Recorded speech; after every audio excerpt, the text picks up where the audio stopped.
வணக்கம்.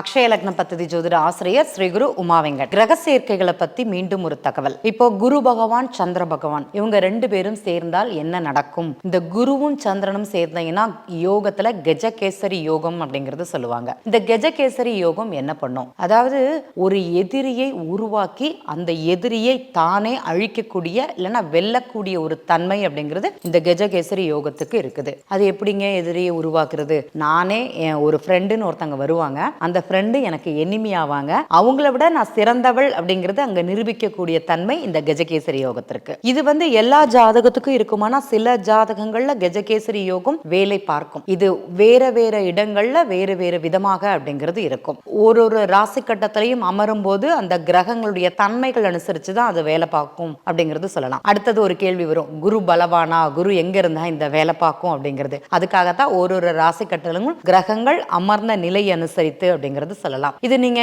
வயது வித்தியாசம் பாத்தீங்கன்னா சிலருக்கு 20 வயசுல வேலை பார்க்கும், சிலருக்கு 60 வயசுல வேலை பார்க்கும், சிலருக்கு 40 வயசுல வேலை பார்க்கும். இதுவும் இந்த யோகத்துல வருமானா கண்டிப்பாக யோகத்துல வரும். சரி, நம்ம எப்படி இதை எடுத்துக்கலாம்? இந்த கஜகேசரி யோகம் குருவுடைய தன்மையும் இருக்கும், சின்ன குழந்தைகளுடைய மனசும் இருக்கும்.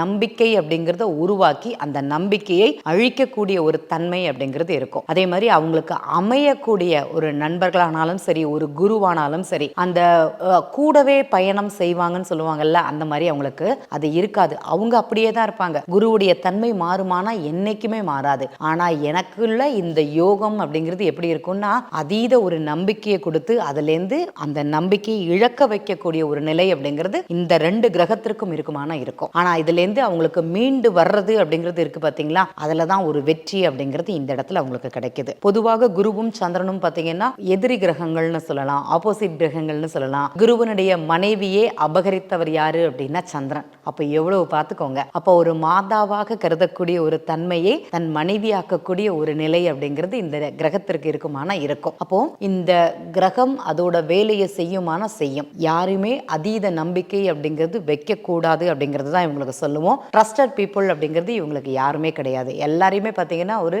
கண்ணோட்டத்தோட ஒரு இவங்க இந்த தப்பு செய்வாங்க, இதை இவங்க செய்வாங்க அப்படிங்கிற ஒரு கண்ணோட்டம் அவங்களுக்கு முன்னாடியே தெரியும். தவறான கருத்துக்கள்னு கூட செய்யலாம். அதுல அதிகமாக இவங்களே அந்த மன அழுத்தத்துல இருப்பாங்களானா அதிகமாகவே இருப்பாங்க. குருச்சந்திரன் அப்படிங்கிறது இந்த கஜகேசரி யோகத்துக்கு நிறைய அப்படிங்கிறது பேசலாம். நமக்கு தெரிஞ்ச ரீதியில மாத்திரம் நம்ம தெரிந்து கொண்டால் போதும். இது யோகம், இது பணத்தை கொடுக்கும், இது பேரும் புகழும் கொடுக்கும், இது செல்வாக்கை கொடுக்கும் அப்படின்னா எந்த காலகட்டத்தில் கொடுக்கும், எத்தனை நாள் அது வேலை பார்க்கும், யார் மத்தியில இருக்கும், யாருக்குமே கண்ணுக்கு தெரியாத ஒரு இடத்துல அது வேலை பார்க்குமானா வேலை பார்க்கும். இப்போ உதாரணமா சொல்லணும்னா நம்ம அரசியல் நடக்கக்கூடிய நிகழ்வுகள் கூட சொல்லலாம். எங்கேயோ இருந்து ஒரு நபரை பாராட்டும் புகழும் கிடைக்கிறது, ஆனா நமக்கு செய்யக்கூடிய செயல்கள் இங்க கிடையாது, அதை அனுபவிக்கக்கூடிய இது இங்க இருக்காது. அந்த மாதிரிதான் அந்த கஜகேசரி யோகம் யாருக்கோ பயன்பாடாக இருக்கும். நமக்கு தெரிந்த அளவுல அதை பயன்படுத்த முடியுமா, அதுக்கு பேரும் புகழும் கிடைக்குமானா கண்டிப்பாக கிடைக்காது. இதுதான் அந்த யோகத்தின் தன்மை. இதை பத்தி நிறைய பேர் பேசிக்கிறாங்க.